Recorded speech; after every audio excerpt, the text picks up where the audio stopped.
두 분의 나름의 좀 육아 기조가 있으세요? 나는 이렇게 아이를 키울 거다. 제가 어릴 때에 성장을 했던 경험들이나 이런 것들을 참고를 많이 하거든요. 제가 이제 평소에도 그런 마인드긴 한데 저는 제가 경험해보지 못한 것을 그렇게 잘 할 수 있다고 생각하지 않거든요. 공부를 해서 뭐 한다기보다는 뭐 예를 들면은 포크레인 운전 같은 거는 이제 뭐 배워야 되잖아요. 그 배워서 이렇게 하는 과정이 되게 오래 걸리겠지만 그거를 이제 서적으로 보기보다는 직접 운전을 해봐야 되는 거죠. 그래서 제가 교육을 할 때도 육아를 할 때도 제 경험에서 조금 참고를 해서 많이 하는 거고 좀 쉽게 표현하면 약간 버급했지?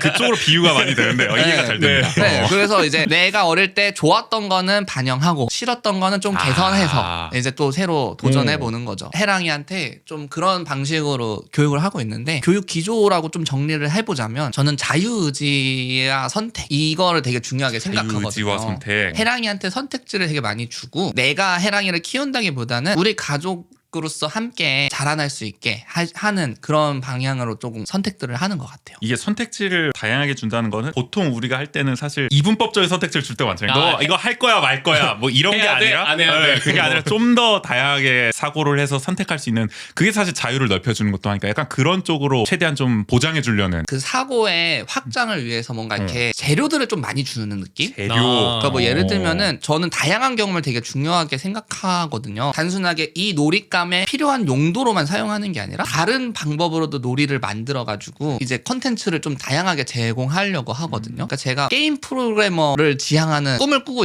있지 않습니까? 어릴 때부터 이제 게임을 되게 좋아하고 게임을 만들고 싶은 마음을 아직도 품고 있는데 그래서 이제 해랑이한테도 항상 재밌는 콘텐츠를 발견시켜주고 놀이를 같이 고민해 주거든요. 약간 유저에게 유저 서비스를 해주듯이 해랑이한테 뭔가 한 가지 길만 있는 게 아니야. 이 장난감은 이 용도로만 가지고 노는 게 아니고 다양한 방법으로도 놀 수 있어. 약간 이런 선택지들을 좀 다양하게 제시하고 그런 의미에서 네, 그리고 내가 하는 어른들이 하는 경험도 아이한테 그냥 조금은 계속 시켜줘요. 뭐 대표적으로는 뭐 해랑이가 설거지를 하거든요. 설거지를 한다고? 그게 뭐 이게 같이 하는 건가요? 네, 같이 하는 거죠. 그래서 제가 거품을 칠하면 해랑이는 거품을 헹구고 분담을 해가지고 약간 그렇게. 그런 식으로 조금씩 가담을 하는 거구나 집안일을. 그리고 뭐 청소기 같은 것도 해랑이가 뭐 어지른 거 있으면 청소기 해랑이가 갖고 와서 이제 하라 그러고. 그러니까 이게 뭔가 명령을 통해서 움직이고 있는 게 아니라 자율적으로 움직이게 하는 거죠. 시켜서 이렇게 하는 게 아니라 정말 해랑이가 호기심을 느껴서 그걸 같이 하게 된다는 그렇죠. 거잖아요. 그러니까 약간 해랑이는 부모님이 하고 있는 걸 원래 따라하는 거는 아이들의 다 기본적인 그렇죠. 성향이지만 그렇죠. 뭔가 자기의 역할을 수행하고 싶어하는 욕구가 있어요. 근데 이제 그런 것들이 이제 어린 아이다 보니까 좀 사실 오히려 방해가 될 때도 있지만 그것에 대한 마음이나 경험이 중요하다고 생각하기 때문에 같이 함께하는. 그래서 빨래도 하고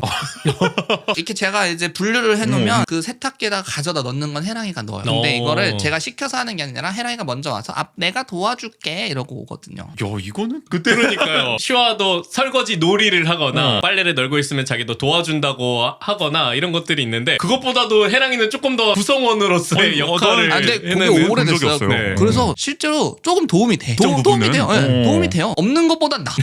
아니 근데 이게 가사 경영에 이렇게 함께 일정 부분 참여한다는 게 되게 근데 의미 있는 일이라는 생각이 들어요. 자발적으로 그렇게 한다는 게. 아까 자유의지와 선택의 중요성을 말씀해 주셨는데 그러니까 이야기를 들으면 그 생각이 드는 거예요. 그러니까 단순히 말로만 너의 자유를 존중할게, 너의 선택을 존중할게 이게 아니라 자유가 진짜 보장되기 위해서는 어쨌든 뭔가 생각의 지평이 계속 넓어져야 하는 거고 내가 상상할 수 있는 범위 또 세계관이 그 정도가 돼야 내가 더 정말 자유롭게 선택할 수가 있는 거잖아요. 그런 의미에서 되게 다양한 경험을 쌓게 해주는 게 그런 맥락에서 좀 이해가 된다. 맞아요. 그리고 그 경험이 단순한 유흥 아니면 놀이 이 정도의 차원을 넘어서 실제 삶의 영역에서 체득될 수 있는 것들까지도 확장되는 것 같아가지고 굉장히 좀 이 육아 기조가 그래서 급기야 이제 가사 노동에까지 분담을 하는 진짜 말 그대로 해랑이까지 분담의 역할까지 하게 대단하다. 되는. 저는 제가 알려줄 수 있는 건 뭐 지식과 정보 이런 것보다는 사람을 살아가는 걸 알려주는 게 육아의 가장 중요한 부분이라 생각해서 해랑이가 스스로 움직이고 스스로 사회에 적응할 수 있는 그런 아이로 컸으면 하는 바람입니다. 벌써부터 사회적 역할을 이렇게 가지면서 또 학습해 나가는 생존 능력.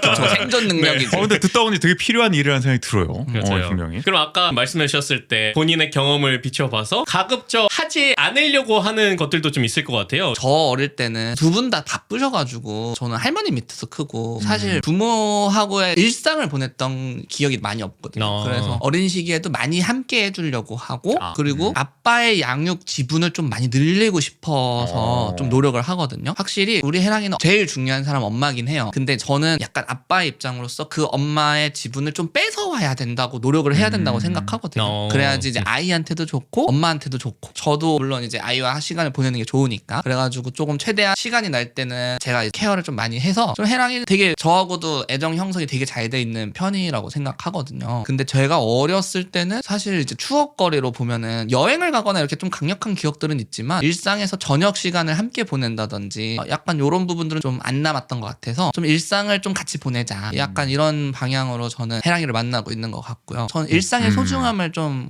같이 느끼고 싶습니다. 국인 쌤도 비슷하세요? 기조가 좀 어떠세요? 슈아를 도대체 어떻게 키우고 계신 겁니까? 저도 비슷한 게 뭐냐면은 슈아가 태어나기 전에 원데이 클래스 같은 게 있어가지고 초점 그림을 제가 직접 캔버스에 그리는 그런 프로그램에 참여한 적이 있어요. 문구를 쓰는 게 있는데 제가 썼던 게 슈아 너는 우리에게 온 선물이야 이렇게 했거든요. 근데 그 말이 의미가 뭐냐면은 자식을 부모의 소유물로 생각하는 경우가 많잖아요. 그리고 우리나라의 전통적인 이게 육아나 이런 것들을 보면 어쨌든 자식은 나의 소유이고 내가 기르는 거야. 이러다 보니까 나중에는 내가 널 어떻게 키웠는데 좀 더 나의 인생을 이 아이를 위해 바치는 그런 의미들이 있잖아요. 한국에서 벌어진 비극의 90%는 거기서 나온다.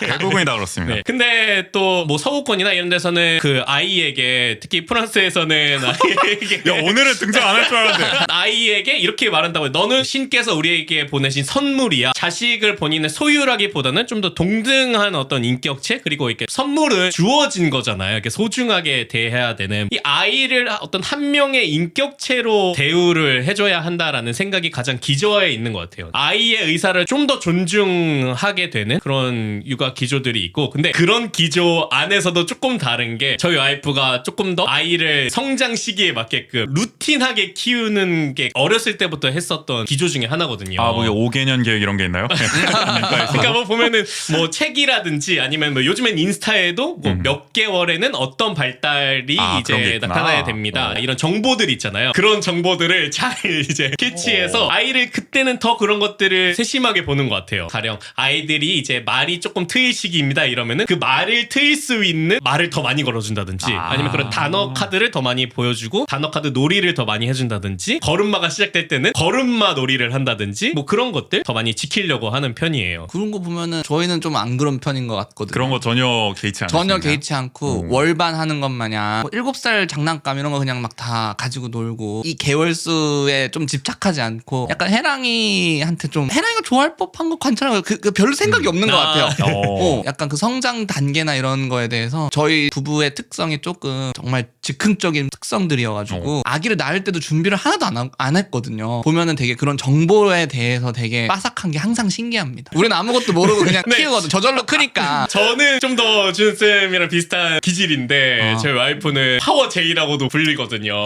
그러면은 뭐 반영될 수 없겠군요. 그런 것들이 항상 계획이 되어 있고